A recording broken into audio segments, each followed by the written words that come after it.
Let's get started. Good morning, everybody. Thank you for being here with us today. I'm Robert Theobald, Small Business Ombudsman and Vice President of Small Business Services here at the Arizona Commerce Authority. And we're glad to have you with us today on this Tuesday, May 23rd. Can you believe that we're almost at Memorial Day weekend and the end of May? It is flying by. So we're glad to have you all with us today. And for those that are new, we'd like to start by thanking all of our community partners. We could not do these boot camp sessions without our community partners, their time, their effort, and their expertise. Also, for those that are new, the Small Business Boot Camp is designed to help small businesses prepare, plan, and grow, and to strengthen your business and help you move the needle just a little bit each day, or maybe move it a lot, depending on the presenter and the topic, but we're here to help you with your business.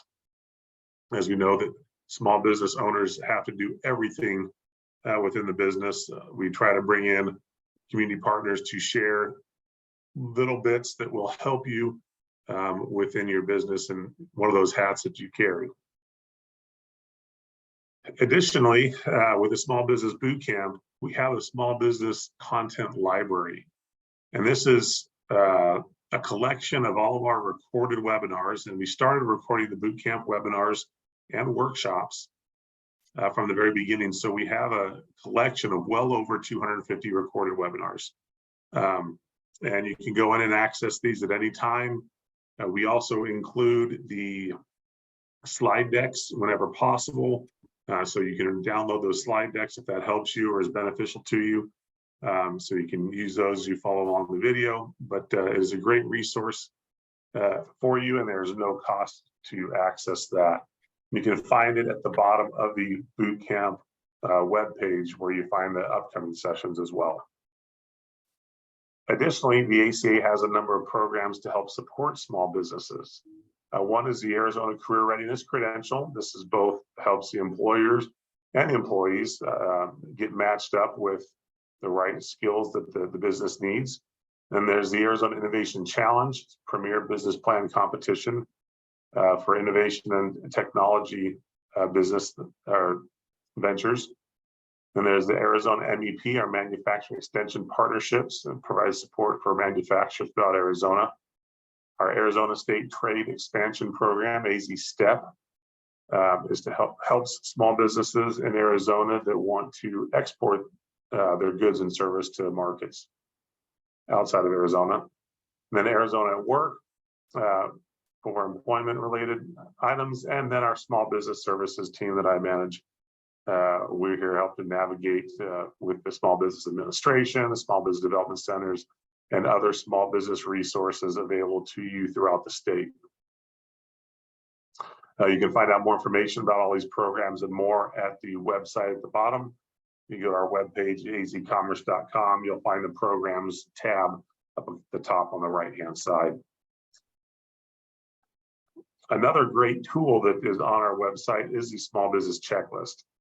And this is an online interactive guide that helps entrepreneurs identify the commonly requested licensing, registration, and compliance requirements at the local, state, and federal levels. You can also find a lot of other information to help you as you start your business on the checklist. And we also have on there, the checklist is extremely in-depth. There's a ton of information within those pages, but for simpler or quicker answers, you can try our virtual assistant, Sally, that you'll find on that page as well. And Sally can help you get some quick answers for some of those questions you may have. So looking forward, we have some great sessions coming up. First, tomorrow we have a growth readiness, get prepared for growth in 2023 and beyond. This is an in-person workshop in partnership with the Phoenix Business Journal, Blue Cross Blue Shield of Arizona, and Wells Fargo. So if you're interested in that, we'll post the link to it in the chat. But again, it is an in-person only here at the ACA offices in Phoenix.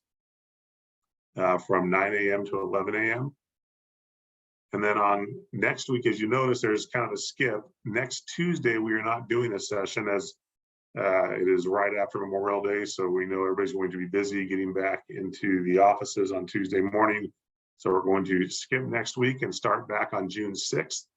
And we're having our partners at ASU on this one at their legal center that they have for businesses there to help support businesses. And it's having difficult conversations in business. So we've done this one. It's been a year or two since we did it last. Really good session. And we encourage everybody to be there for it. And then we're jumping back into some cybersecurity the following week. One of those topics that we sometimes like to ignore, but there's some data that's come out recently for small businesses. That small businesses that get hacked often don't last. And so we want to bring some information to help you with that. So with that, we're going to jump into today's session. Today, we've got Clint Perry, MBA and SHRM certified HR professional. And he's a business development manager for Focus HR. So we're excited to have Clint with us today. So Clint, I'm going to stop sharing and turn the time over to you. Sounds good. All right, let me go ahead and share my screen then.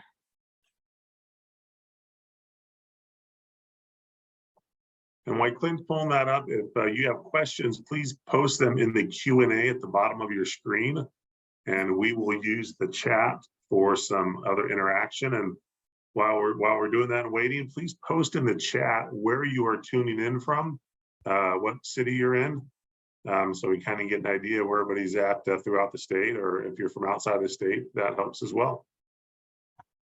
And Clint, it is all yours. All right. Well, thank you, Robert. Appreciate the introduction, and really a pleasure to be with the Arizona Commerce Authority and your small business boot camp. I think you guys are providing a great service to all the small businesses out there in Arizona. And I know your time is valuable, everybody that's joining. So I appreciate that you would carve out an hour of your time this morning for our session today. And I hope that the content that I share is going to be of particular value to you and to your small business. And I'm excited to talk about something that I'm very passionate about, and that's HR, the people stuff. I've spent a good portion of my 30-year career helping small businesses grow, and even large businesses, helping them try to get the people side of the equation right. The last 4 of those years, I've been with Focus HR, which is a Tucson-based HR outsourcing firm. And what I've found consistently throughout all those years is that most small businesses have a problem when it comes to HR, the people stuff. And that problem is that HR is not quite well organized or strategic. In fact, it's often fragmented, it's reactive, it's often an afterthought, and in many cases, it's just kind of a mess. So today, I want to share why I think that is and why it's a big problem, and how it not only increases their employee-related liability, but also can inhibit your efforts to attract and retain great employees. And what, if you, as a small business owner, can do about that? How do you solve that? And lastly, if you get it right, how that can have a real qualitative and a quantitative measurable impact on your business.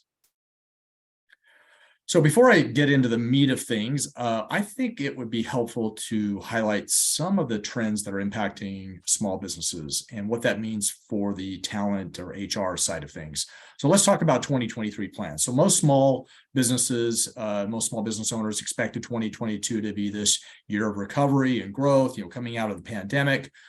Unfortunately, what we saw and experienced was really just a lot of inflationary pressures, fear of recession. Certainly, we saw unreliability in the supply chain, and all that sort of worked to dampen some of those expectations coming out of 2022. But if your experience is anything like mine, small business owners just find a way to dig in and prevail and get it done. They have this resiliency and confidence that I think is always impressive to me, although sometimes that optimism can lead them to some poor choices. But nonetheless, I'm always amazed at the resiliency and confidence that small businesses have and how they overcome adversity and different challenges that face them. So 2023 is all about resiliency, growth, and mitigating risk. So each year, Guidant, they release they call their small business trends report. That's really just a survey of several thousand different business owners. And 2023 report was actually just released. So I thought it was actually interesting to maybe do a comparison and contrast with 2020, what we saw in 2022, and kind of call out some key messages that I noticed. So what I noticed is that, while the percentage of business owners planning to hire has decreased and the ability to source key talent has loosened up a bit, I think it's important to note that recruiting and retention is still tied for the top #1 challenge with inflation and price increases that we've seen this past year. And one can understand that, why this is when you take a look back and you see, all the strong market forces at work when it comes to talent. You see baby boomers continuing to retire in large numbers. You see still many that are capable of working, but are for whatever reason choosing not to, maybe they've opted to get into the gig economy or something else. And the final really issue I think we see still is unemployment is still very low. I mean, we're still around I think the last numbers were 3.4% nationally. I think maybe 3.5% in Arizona. So it's still a very, very tough market from a employment perspective. Also, National Federation of Independent Business Owners, they just released their April jobs report. Their outlook on the labor situation wasn't quite as rosy. They say that labor quality is still the prevailing issue amongst small business owners. And for those that the report showed that 60% of businesses still report that they're hiring or trying to hire in April, and a staggering 92% report that a lack of qualified or no qualified applicants for the positions that they are trying to fill. So we are still in a very, very tight labor market, particularly in various different industries. So newsflash, there is a big war for talent that's going on. It's absolutely, I would say, the #1 prevailing issue in nearly all the conversations that I have with business owners out there, and I speak to a lot of them every week. And the big question, they keep asking me is, Clint, how do we get and keep good employees? We struggle so much in this area, and how do we do it? We could probably actually spend the entire session theorizing and debating on, the answer to that question and the cause for this talent war, but we'll save that for another day. Rather, what I'd like to do is just take a look at what are some of the few contributing factors to this state of HR, this war on talent, and why I actually think it presents an opportunity for small business owners. So you probably heard by now the term the Great Resignation, or more recently, it's been called the Great Reshuffle, and how that's, and how that is impacting the migration of talent, especially as it relates to larger companies. And much of what's driving this Great Reshuffle of talent, of course, is inflation and cost of living. We see movement in talent, so they can trying to find other jobs where so they can earn more, or sometimes they're starting up side hustles to try to bring in more money. But bottom line, I think this Great Reshuffle, Great Resignation creates an opportunity for small business owners who have an opportunity to create a more compelling employee value proposition than larger companies do, especially those that have get their HR house in order, that can offer a great work environment. They offer more of a family feel, more of an intimate relationships, and they just create, I think they have that opportunity to create that sense of belonging and a chance to make a more their employees to make and see a more immediate visible impact to the customers that they serve. So I think we small business owners need to seize on that opportunity. Now, the other thing that you probably heard, the other term that you probably heard is quiet quitters. There's been numerous articles in the media on that. And if you haven't, well, quiet quitters essentially are those individuals, employees that are essentially just there. They go through the motions. They're just doing the minimum amount they need to get by, but they're not giving any of their discretionary energy. And that's costing businesses a fortune. And what I mean by discretionary energy, I mean, that's that extra energy, effort above and beyond what someone or an employee is contracted to do.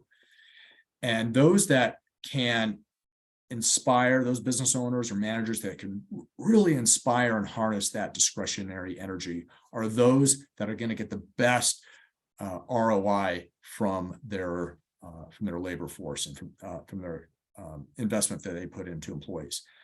Quiet quitting is just really another term for what we call presenteeism. And presenteeism costs U.S. employers a whopping $200 billion a year. And, you contrast that with absenteeism, which costs U.S. employers about $30 billion a year. And here's a scary stat. The Gallup organization says that quiet quitters can make up about half of the U.S. workforce. So consider that, chew on that for a minute. I think that's pretty staggering. So when we talk about this idea of quiet quitters or presenteeism, it's no surprise then to see its impact on employee engagement in the U.S. So Gallup is probably the best organization out there known for measuring employee engagement via their annual Workplace Insights report. And the picture, as you might expect, is not pretty. In fact, there's this downward, as you'll note, a downward trend to about 32% now of the U.S. employees are engaged. And now that's down from about 40% that we saw in 2020, which was actually the highest number that or percentage that Gallup had measured. Now you contrast that 32% with Gallup's Exceptional Workplace Award winners, who come in at an average of 70% work from an employee engagement perspective. And you can see that we've got a pretty big gap to close there. So when we dig into the employee engagement numbers further from the Gallup poll, it's quite staggering that 66% of those are actually not engaged. And worse, of those, 17% are characterized as actively disengaged. Now, Gallup's report also cited some key reasons of why workers we're seeing this disengagement in the workforce. And I thought their reasons were quite interesting. So I wanted to share those. First of all, they cite a lack of clarity about expectations from managers. The second thing they note is that actually, I think did I put this? Oh yeah, I did. Yeah. So they cite a lack of clarity about expectations from managers. Second, they don't feel connected to the company's mission or the purpose of the organization, what they're all about. Third, they feel like they just don't receive much by way of recognition from the organization for their efforts, for their hard work. And fourth, they feel like there's little career or professional development ahead for them. So I thought those reasons were interesting, and it might give you pause to think about how am I showing up as a small business owner or manager? Do our employees experience or feel any of those in our own business? So sort of piggybacking on Gallup's reasons for these reasons that I just mentioned for low engagement, WorkHuman, which is another organization out there, they look at employment, employee engagement, and workforce productivity.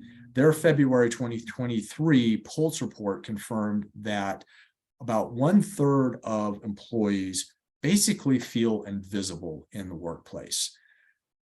So, to recap, we've got employees that feel a lack of clarity about the expectations from managers or from their supervisors. They feel unconnected to their missions, company mission or purpose. They feel like they receive little to no recognition, and they're receiving very little to no career or professional development. And they feel unheard, basically, and ignored. So what's the natural outcome of all this? Well, you probably guessed it. High employee turnover. And GH Smart, their organization, they conducted a pretty massive study, actually one of the largest in the country of its kind, in conjunction with the University of Chicago Business School. Actually, I think they conducted like over 13 hours of interviews with CEOs. And what they found is pretty staggering, but probably not surprising. A mishire costs employers on average 15 times the employees' annual wages if you consider all things, hard costs and productivity loss. Now, studies from Forbes and from SHRM and from others really concur the high cost of employee turnover. What's the actual number and the real things? We don't know because they differ, but it's a high cost. Why? Because I don't, and I think probably most small business owners and organizations really underestimate what that cost is, the significance of the cost to a large degree. Well, why is that? Because I just don't think they really get all of the costs that are involved when it comes to employee turnover, both the hard costs and the soft costs. And so let's unpack that a little bit. Where do these costs come from, and explore what we might do about it. So first one is separation costs. So when you think about separation costs, we look at the exit interview, we look at unemployment claims, COBRA administration, we look at being removed from employee benefits from payroll, transferring that workload to some other employee that has to take that on, all the time that's taken to effectively disengage that employee from the business, not to mention the tribal knowledge, the organization knowledge and wisdom that they walk out the door with. We look at distraction costs, think about the hit on employee morale when perhaps a good employee leaves, or consider the water cool talk or the office chatter that happens when you have an employee leaves. There may be a very real possibility you get this sort of domino effect of when an employee leaves, others might consider leaving as well, especially if they see conditions worsening. Third, you look at replacement costs. So replacement costs, we're looking at the cost of recruiting, all that goes into recruiting, placing the ads and going through the screening process, the interviewing process, perhaps having to give a hiring bonus just to try to get good talent in the door, onboarding, training, orientation, pulling away valuable time from your best employees who you want to train these new employees. The bottom line, though, here is that the impact to turnover to your own business just simply cannot be underestimated in terms of lost time and money and productivity. So what's the answer? Well, I think Jeff Smart and Randy Street in their book, Who, really nail it on the head.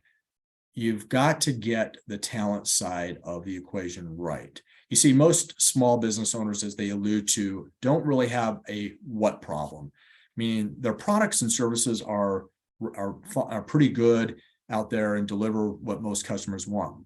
More often, they have what we call a who problem. That is, they have a problem getting the right employees to deliver the what of their business. So how do we get the who side right? Well, I think that starts with a good HR foundation. I firmly believe if small businesses are to compete in this war on talent, especially with the trends that I've talked about in employee engagement, they've got to up their game when it comes to respect to the people side or the who side of their business and get their HR house in order. This often involves just really a holistic, I think, rethinking of how they handle all things HR in their business. So we're going to shift gears a little bit. We're going to spend the balance of the time today just sort of focused on the how. How do you do that? How do you get sort of this HR, your HR systems, solutions, your HR house in order, if you will? So talking about HR houses, if you will, that metaphor, I really like to think of the people side of the equation in using this sort of metaphor of a house structure. So like any home, we start with the foundation, right? And what's the foundation of any business? Well, it's your vision, it's your purpose, it's your values, it's your mission. It's really just having clarity about why you are in business, why you exist, and how you will deliver on that purpose or that mission in ways that will help attract not only great customers, but certainly great employees. Then next, you add the walls, which is really the HR sort of infrastructure, and that will give the business structure and process, and it protects the business from both external and internal elements, i.e. risk that we find that most businesses face. And then finally, we add the roof.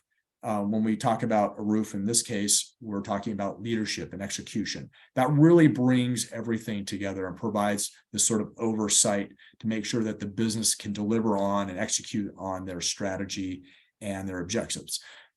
So I really love this metaphor.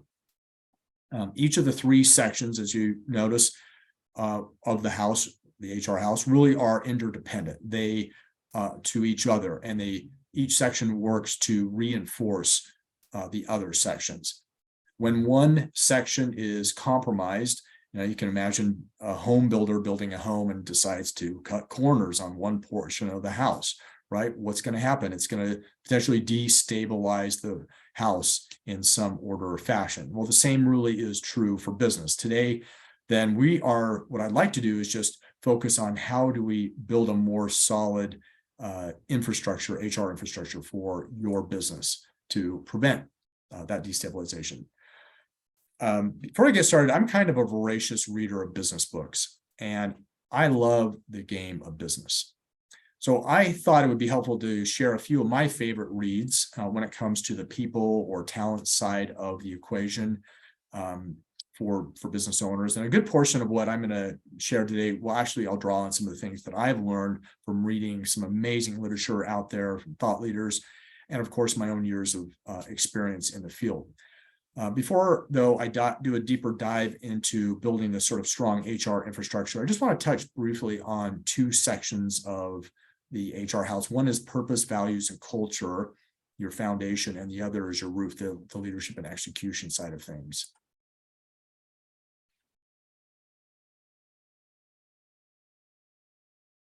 So foundationally, every small business needs to know their why, their purpose.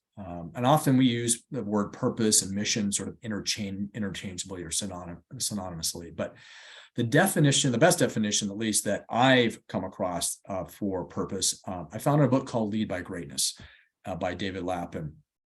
And Mr. Lappin says that really the purpose for any business is really its tangible and its intangible contribution that it makes to their customers, to their clients, in a way, or effectively all its stakeholders, in a way that no one else quite can.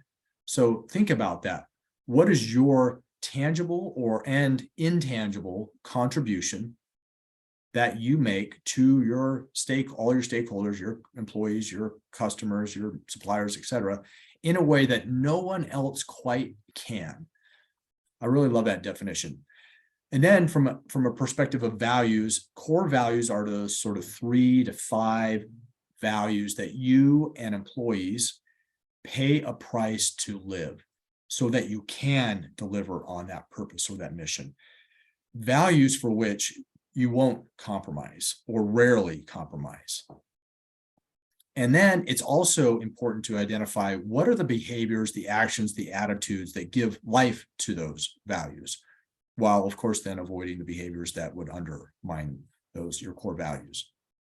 And then third, we have culture. Culture is really the outcome of living your values and delivering on your purpose. Culture isn't something you just make or fabricate. It's actually an outcome of living your values and delivering on your purpose. Don Miller, who authorized Business Made Simple, which is another great book, he talks about this idea that your culture is either going to emerge through by being defined intentionally, or it's going to emerge by default. So would you rather it be defined or emerge by default? It's your choice in terms of which one manifests. And I really love that idea. It's critical really for stakeholders and for, again, I'm talking about employees, customers, suppliers, that they align to your purpose and your values and what you are all about. Probably perhaps one of the most important roles as a leader, as an owner, manager for any business organization. And to ensure that the business then delivers consistently on its purpose and its values, you need what? You need effective leadership that can consistently engage and inspire your team. It's been said that, managing, it's pretty easy, except for the people part. Great leaders utilize a management framework by which to define roles. They set expectations and they set desired outcomes for their employees. And then they measure results while they also consistently are making sure they deliver coaching, feedback, and conversations to those employees to make sure they stay in alignment with their desired objectives. So an effective leadership and management process, it really will equip you to make sure for your small business, to make sure that you have the right ingredients that you need to execute on your business strategy and win. Now, there's hundreds of books out there on leadership and business growth. I've highlighted a few of my go-tos in the previous slide there, but they offer a lot of powerful methods and frameworks for leading, for inspiring others, for how you establish clear expectations in your business, how you set measurable KPIs, and then how you measure to those results. And so I would definitely commend those books and their approaches to you for you to take a look at. So then the connecting point to the proverbial foundation and roof is your HR structure. And when I talk about HR, again, I'm basically referring to the processes on this side, which really comprise what I'll call the employee life cycle, the hire to retire or hire to separation. HR really is just an accumulation of a lot of different small processes, smaller processes that you have in your business. So I'm going to focus the balance of the time today on how do you get this then HR structure right in your business so that you can become a better talent magnet while mitigating your employee related risk and reducing your costs. So now that we've kind of discussed from a high level what the overall HR structure is, let's take a dive into some of the specific challenges that small businesses are facing when it comes to creating this, a good HR structure, and what can be done to address those challenges. So to give you some added context here to these challenges, in my experience in dealing with small businesses, I see that HR is often neglected. It just hasn't kept pace with the growth of the business. And the danger is that it effectively really exposes small business owners to a higher degree of risk. A lot of what I hear from small business owners is something to the fact of, we've been acting sort of like a mom and pop for a long time. And now all of a sudden they wake up one day and they've finally grown, right? They've expanded and they've got a good business, but they're still acting like this mom and pop. And they finally have come to this place where, it's time that we grow up. It's really time that we get legit. Because if we're going to continue to grow, we can't continue to run things like we have run. And they may have even upgraded some of their other operations, but HR, just for whatever reason, I just noticed tends to lag behind. But I think now as they've realized it's time to sort of get their structure in place. It's sort of like they built their house, right? But the foundation has stayed, the original size, and they need to now expand that foundation to be more in alignment with the structure itself. So while there's a lot of different pieces to the HR equation, I believe there are 4 key areas that I want to focus on that I think if they're addressed, you get it right, they'll go a long way to helping you get the equation right and offer some immediate lift to the business. So the first one I want to talk about is just rethinking recruiting. We'll just talk about this briefly. The second then I want to talk about is administrative HR. And I mean by that, HR compliance, payroll, benefits administration, workers' compensation administration, 401k administration, all sort of the back office administrative things, which we often find is fragmented, reactive, not very strategic. It's kind of dated. And most small businesses sort of need an infrastructure update there. The third area then is talent. Talent is looking for a better HR experience, whether it's in the from onboarding, benefits package, a good working environment. They just want a more professional experience, one that's friction-free. In fact, I've heard the term actually a lot as I've been talking with a lot of business owners and even nonprofits. They've really been thinking about the term, we need to professionalize the organization. We're out there competing against talent of larger companies that have these large resources, money and time and resources. We have to make sure that we, as well as a small business, can have a professional feel and look and feel in terms of our own environment and HR structure so that we can compete for that talent. And then finally, we live in a new reality. We live in a more litigious society and a regulatory environment that is, I don't see it changing and continue. I think it just continues to expand and become more onerous in that way. And so that all that you do on the people HR side of things, it's really critical that you get the risk side right, and that you've got an eye on avoiding employee-related liability. So first, I'll just talk briefly about the recruiting side. I think Brad Sugars here, who's the CEO of Action Coach, I think he said it pretty succinctly. Recruiting has to be job number one of any owner, any CEO. And I totally concur with that. In my experience, at least with small businesses, this is typically the prevailing strategy. It's the spray and pray approach. This approach where you will pull together a job post or job ad, and then you'll post it out to a bunch of sites, put it maybe on your website, and then you just kind of hope and pray that you get some good candidates to walk through the door.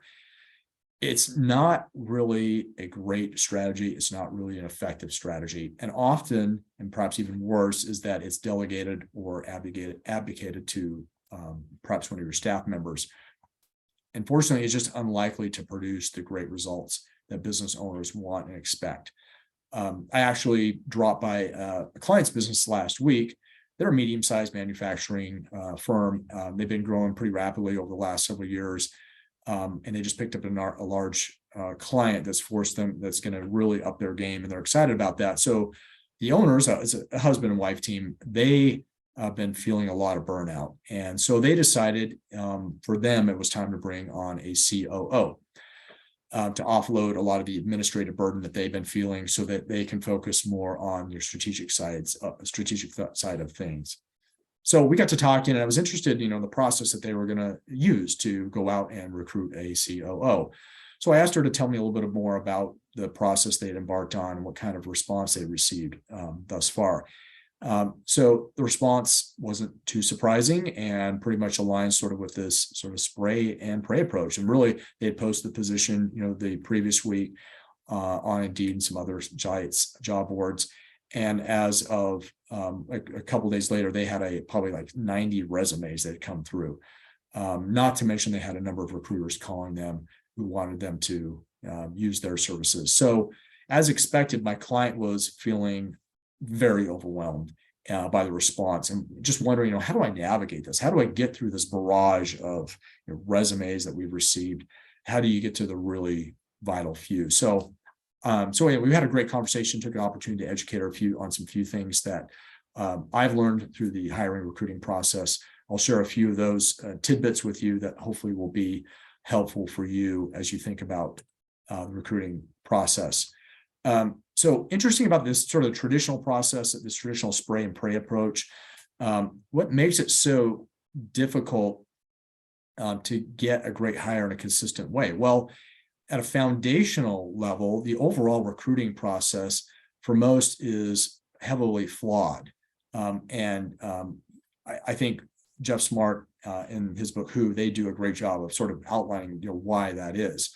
But they found essentially that most people just tend to embellish their resumes and their work experience, while also removing the not so great things from their past job performance and removing those things from their resume.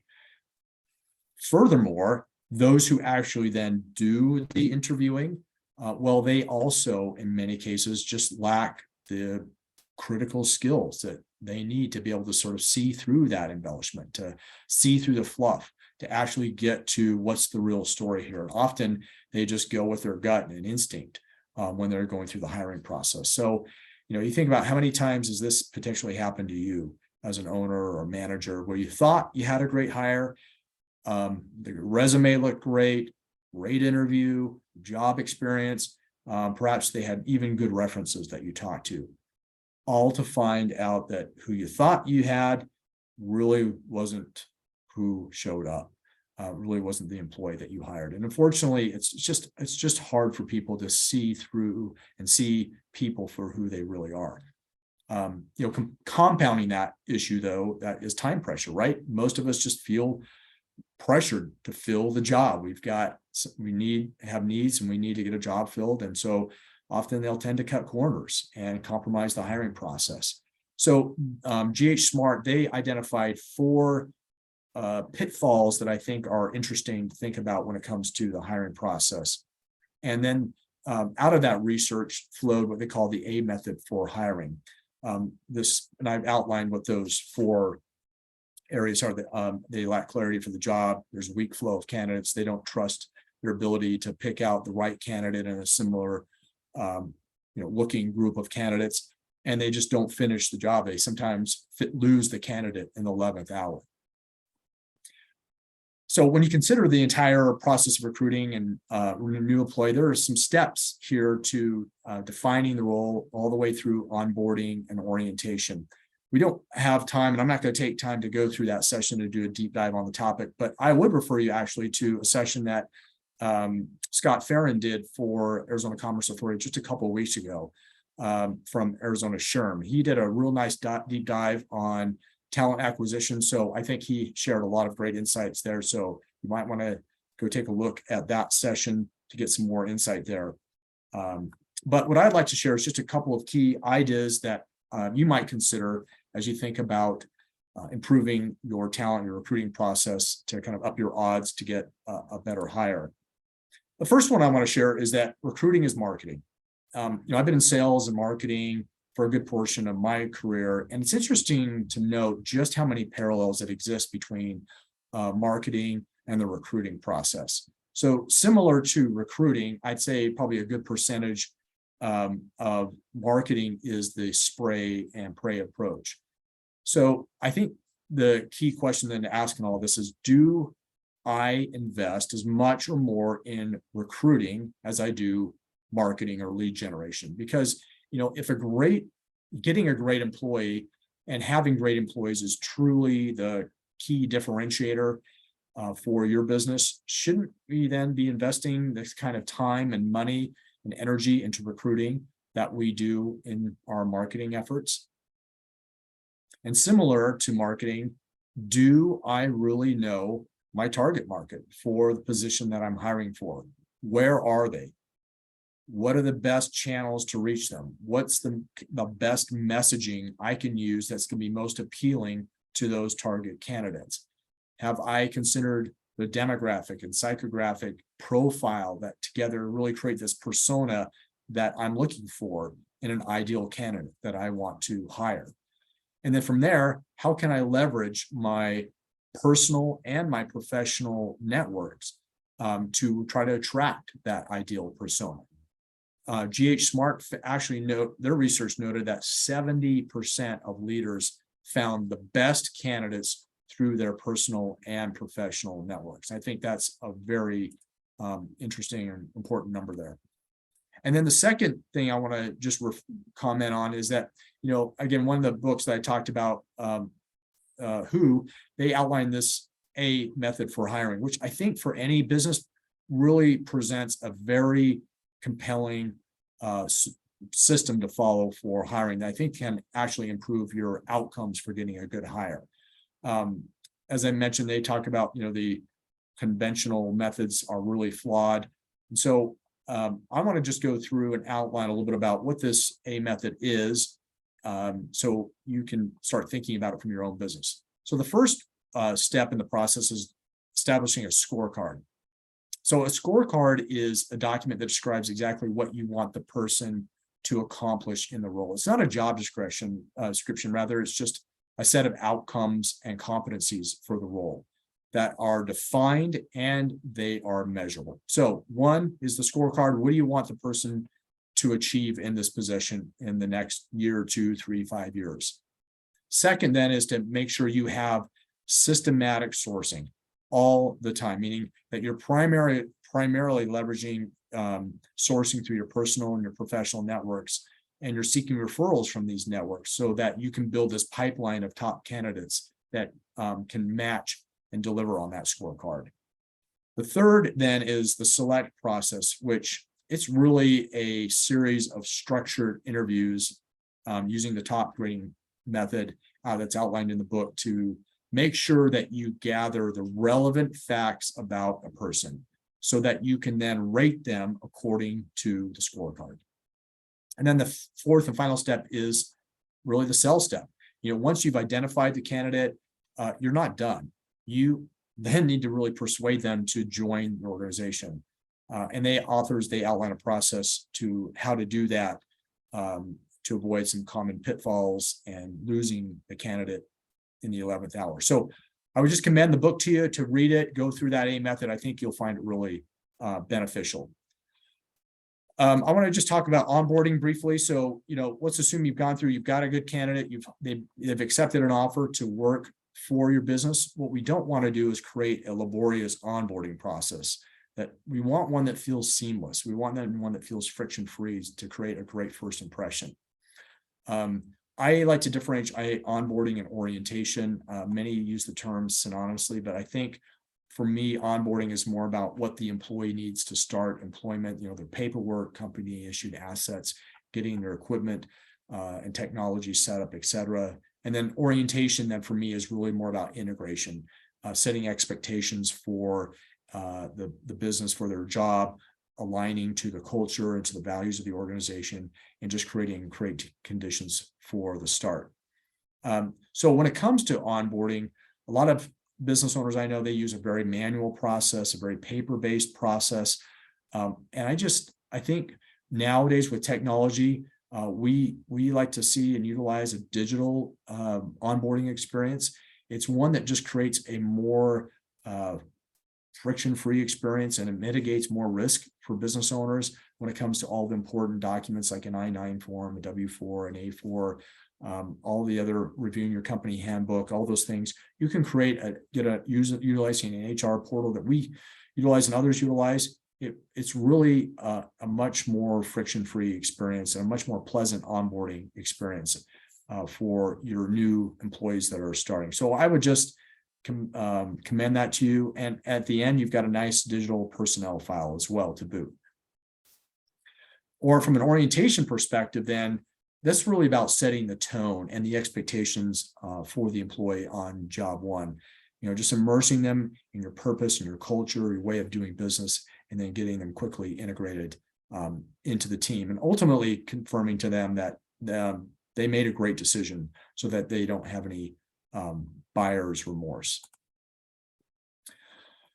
Now, once you've got the employee onboarded, they've gone through the orientation process, it's important then to think about the process of actually how do you administer HR, all the, what I call the back office HR kinds of things. We had this sort of funny depiction of this guy who drew a cartoon of this sort of frazzled business owner for us some time ago, but I think it actually is not too far from reality when you think about a lot of small business in HR and their HR, current HR that they how their processes are now.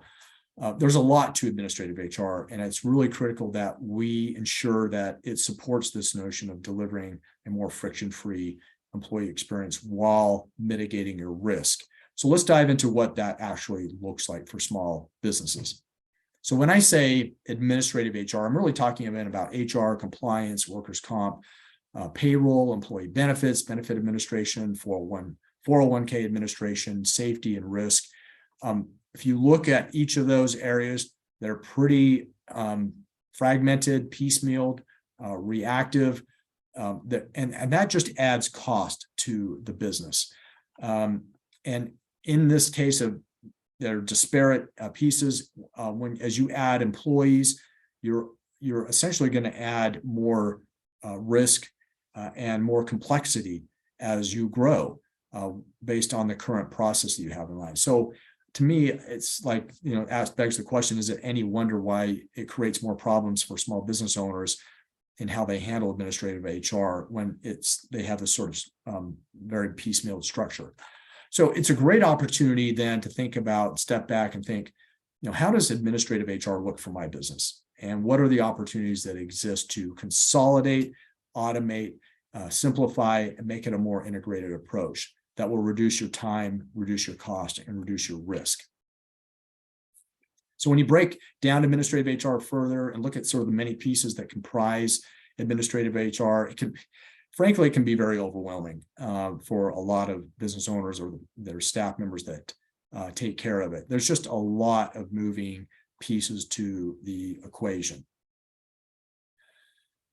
And what's the cost? Well, the cost is large. We pulled some data from U.S. Department of Labor, from the Small Business Administration and U.S. Chamber of Commerce. And if you look at the cost of transactional or administrative HR as a percentage of gross payroll, based on the number of employees, I think it's just an area where small businesses underestimate how much money and time costs that HR consumes. And perhaps more importantly, what's the opportunity cost? If they or their staff are spending a lot of time focusing on this and are in the weeds, what are they not focusing on? They're not focusing on growth, generating revenue, attracting and keeping good employees, attracting and keeping good customers, because they keep sort of getting pulled into this HR minutia. So I think it's a real opportunity to get our arms around the current spend and time and money that they exude, that they consume in this. So add to the cost discussion, you have this growing burden then of labor laws. Notice the trajectory here. It's not stopping anytime soon. We just see if there's anything that's constant, consistent in HR, it's this ever-evolving, changing employment laws that we continue to see as new legislation is introduced. It's just a challenge not only for us here, even at Focus HR, to keep up with this, let alone a small business owner or their staff. If there's one message then that I want to convey out all this is that HR is risk mitigation. Employees, if they are your greatest asset, we hope they are, but they are certainly your greatest liability. So what can small business owners then do to keep their employees more in the former as their greatest asset and not in the latter as your greatest liability? A few key things. First of all, an employee handbook. Having a good compliant employee handbook is the first line of defense for any small, against any small or any employee allegation in a small business. Second, consistent application of HR policies and procedures that are outlined in your book. That's super important. Number third then is documentation. When we talk about documentation, we're talking about coaching conversations and anything from a disciplinary process that might have. You really want to make sure those things are documented.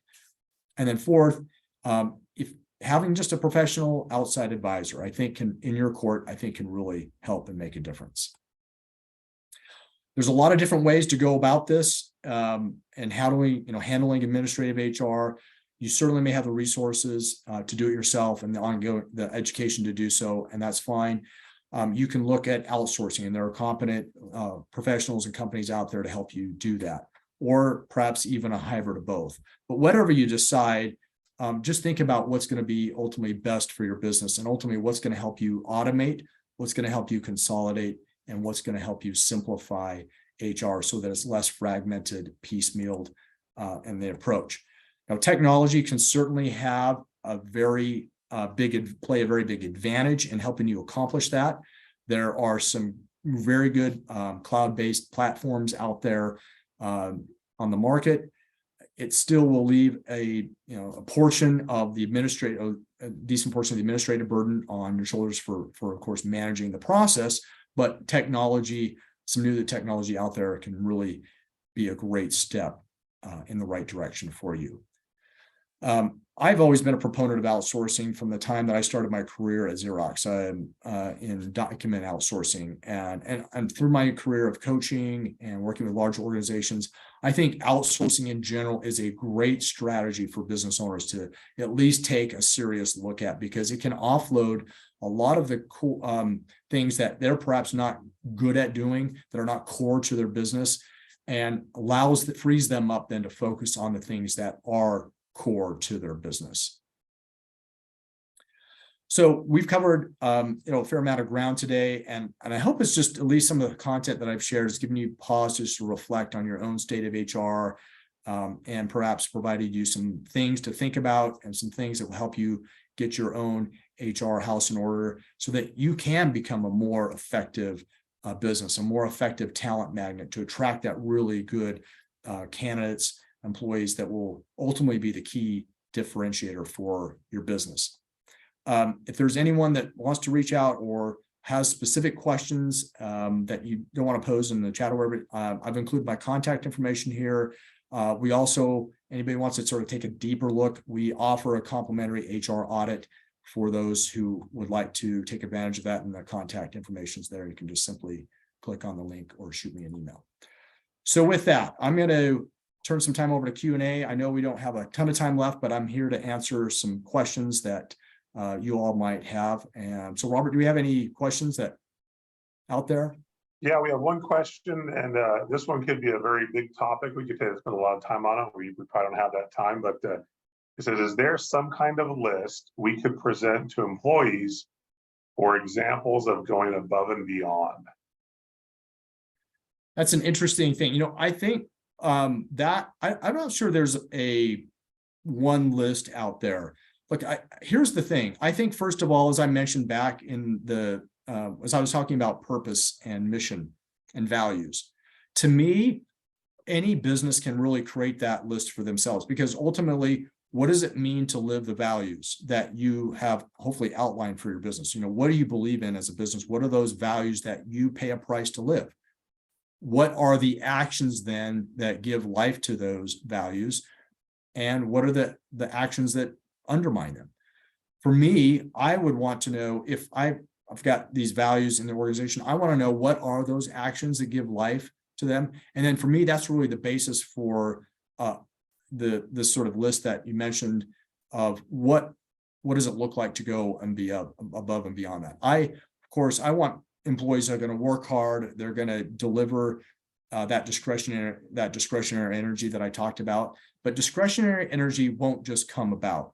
It has to be inspired. It has to be sort of ignited from an employee. And that comes with just making sure that you have good leadership, good managers, good supervisors, and you as an owner, that you have the ability to sort of tap in and inspire that discretionary energy, because the employees that you've hired align to your values, and they're really inspired by what you're about. They're inspired by your purpose, by your mission, and your big why. So I think out of that, you can really then put together sort of a list of things that will represent that sort of list of above and beyond. Yeah, and I think to add to that, Clint, is it's really important when you have the employee that you do spell out what the expectation of the job is. And so when you do an eval, this is the category, this is what meets expectation. Correct. And so if this meets expectation and they can do it better, faster, more efficient, then that's exceeding expectations. And that's going above and beyond. And so helping them know that, hey, you have some leeway to go above and beyond in your work. Here's the expectation of the job and the role you're in. And we kind of let them go from there. Yeah, it's really and that really is the basis of a good performance management system, right? And we talked about that sort of idea of that A method of hiring, where you really outline what are the outcomes for the position. What do I want them to achieve? Of course, those outcomes you want to be measurable. So that's another great thing. As long as you have defined those, and not only the competencies that are important for success in the role, and ultimately, though, beyond that is what are the measurable outcomes that we're looking for, because that's going to be your measure to success, whether they're successful or not, or going above and beyond. Yeah. We are right at time. We have one question left from Jose, and I'm going to answer it real quick. Jose was asking about the timeline for the hiring process. Faster is better. Oftentimes, you don't want to do it too fast that you don't get a good screening, but if you drag it out, that person's either going to find another job and you're going to lose candidates because you took too long. If you go too fast, you might also skip some key questions or checks on that person. But again, long and drawn out is this. From someone that's gone through job search, long and drawn out is not something I look for. Correct. Yeah, I think you hit it on the head. Honestly, we want to, we want somebody that we want to go through a process. It's got to be balanced, right? But you probably heard the adage, hire slow, fire fast. There's some wisdom in that, but there's a balance there. It's hard, obviously, to get good talent, but you don't want to cut corners. And so often business owners they cut corners and they don't take the time to really go through an effective hiring process and to make sure that employee is a great fit for their organization. They'll pay for it on employee turnover. Yeah. All right, excellent. Well, we are a bit past time, so we need to go ahead and wrap up. But Clint, thank you for the great presentation. A lot of great information in this. Of course. I want to thank all of our attendees for being with us today, and thank you for your questions and time. And we hope you have a great Memorial Day weekend. If we don't talk to you before then, and we will see you on June 6th for our next boot camp. Thank you, everybody. Thank you.